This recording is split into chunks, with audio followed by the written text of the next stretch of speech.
Are you tired of your teeny weeny afro?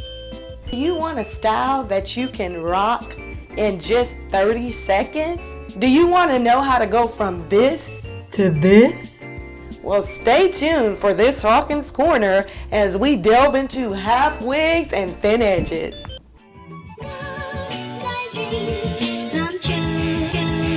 Hey guys, thank you so much for tuning in for another Hawkins Corner. So today on Hawkins Corner, we're going to be talking about protective styling. So as I'm going through this hair journey, trying to promote hair growth, taking my MSM along with my collagen, my vitamin C, moisturizing my hair, doing the lock method, all of those different things, none of that matters if you do not protect your hair. So one of the main reasons why people experience a lot of shedding and a lot of issues with their hair is because they're always in their hair. So if you're constantly brushing, combing, perming, blah, blah, blah, then your hair is obviously going to fall out. So today's video, I'm just going to basically show you this quick fix and how to protect your hair and create a protective style in minutes, and also something that looks very natural. So there are a couple of basic things that you're going to need. You're going to need 2 bobby pins, some type of half wig, and the half wig should be the texture of your hair. This is basically going to protect your hair, everything but your edges. So if you have thin edges, you definitely want something that matches your curl pattern, because if you don't get something that matches your curl pattern, you run the risk of showing that line that is the half wig in your hair. So that's the reason why I got this wig. And if you want to know more about this wig, you can go to my other video. This is a finger comber wig, and then I'm going to do a ultimate review, or my final review of this wig at a later time. So you'll need a half wig, preferably natural, because this is for natural girls. You are going to need you don't even really need a brush. I mean, you're going to need something to part with, and then you might need edge control if you choose to use it. If you don't, then it's a natural hairstyle, so whatever. So right now I have my hair up in a puff, and I normally wear puffs when I'm working out in the mornings, and a low puff, and I put my hat through it. But other than that, I try to keep my hair in and sealed. So when I get home from a workout, I normally take a shower, and then I put this puff into a donut or some type of loop where my ends can be sealed. So the first thing you're going to do is you're just going to simply take out your puff, and you're going to put it to the back.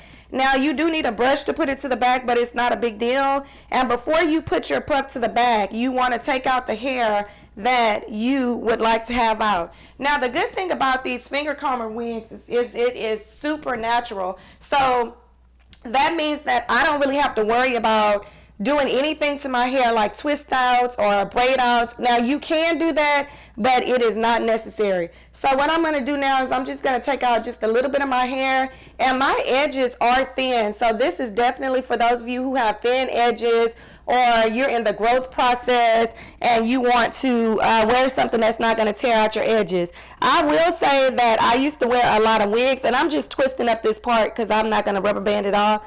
But I will say that I've worn a lot of lace front wigs or full lace wigs and things like that. And the problem is that your edges do not breathe. And also another problem is you're putting so much friction on it that eventually it is going to cause friction alopecia, which is going to take out your edges, and you're going to be in the same space you were in when you were in high school and you glued those tracks in your hair. So we don't want to go back there. And then I'm in the process of growing back some of my edges due to severe hair damage. So you don't need that much out. I have about this much out on this side. I have it out at the top. And basically what I did was a U all the way around my head, if you could see that. And then the rest of my hair, the easiest thing to do is to put it back in the puff ball and maybe a donut or something like that. I'm just doing this for now. But normally when I wear this style, I will put it in a twist. And I put it in several twists. And I will just keep them moisturized throughout the day. So when you have a half wig, the thing you want to remember is that there are combs. There are always combs in the half wig in the front, and there should always be combs in the back of the half wig. And like I said before, I'll give you an update on this wig in a few whatever. So you want to take your wig. Some people like to start from the back. I like to start from the front. But you're going to put the combs in where your part is. So my part is right there. I'm going to put it right where my part is, and then I'm just going to pull it over. I have a really small head also, so the next step is optional. It's up to you. If your half wig fits perfectly, then you don't have to do the next step. But I have never had a half wig that fits me perfectly, so this is not going to work out unless I do the next step, which is the reason for the 2 bobby pins. So the purpose of the 2 bobby pins is to secure your wig in place on the sides, not the back and the front. So once again, if you are if the wig fits your head perfectly, you're good. But if it doesn't, you want to take the side of your wig and then you want to just pull it down to the furthest it can go, and then just take your bobby pin and you want to just put that pin inside of your hair. One part goes at the bottom of it, the other part goes at the top. It's kind of like the same thing for you lace front wearers when you do the ear tabs, but I don't have ear tabs, so I'm just doing this to my wig. Same thing with the other side, and if you feel pulling and tugging, you got it too tight, so you need to basically come on up with it, because the point is to let your edges breathe. The next thing you're going to do is you're going to take the other bobby pin, you're going to do the same thing to this side, one part at the bottom underneath the wig and the other part goes on top, and then your wig should fit really snug. Now the last thing is simply just take out your hair. If you got a really good natural wig, this last step is not going to require you to do much of anything. If you have a wig that you have to blend a lot, then God bless your soul, because I don't have time for the blending and the blendation. So once you're finished with this, the last thing you want to do is you just want to style the wig to your natural hair. Now notice how this is my hair, this is this hair. It blends in seamlessly. So I don't really have to do much there. So all you have to do is just put it the way you want it. Make sure you blend in the hair, and the better your natural wig is, the easier this step will be. And then you are done. That's how you basically wear a half wig and you go about your day. So you puff it out, do what you got to do. If I want to make it bigger, I can ploop it, go in on and ploop it out, and then I'm done with my wig. Ooh, that's ugly. So this is pretty much it.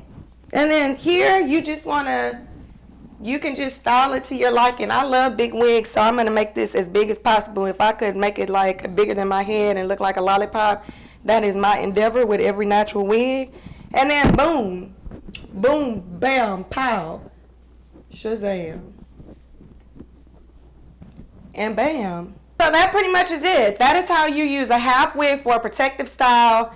And if you're natural and you have thin edges and you want them to breathe and you really can't do the lace fronts, the full lace, any kind of lace on your edges anymore, because your purpose is to get your edges to grow, this is a great protective style for you. So that pretty much is it. It took no more than about 2 to 3 minutes. If you're an early bird person for work, or if you're one of those people that you really don't like to do anything and you just have a lazy day, or you want some lazy protective styles, this is definitely it. So thank you guys so much for watching. If you have any questions or comments, or if you have any suggestions on other natural hairstyles that are protective styles with additional accessories and things like that, let me know by leaving your comments below. Thank you guys so much for watching. Stay tuned for the final review of the finger comber wig, and I will see you guys next time on Hawkins Corner. Mwah.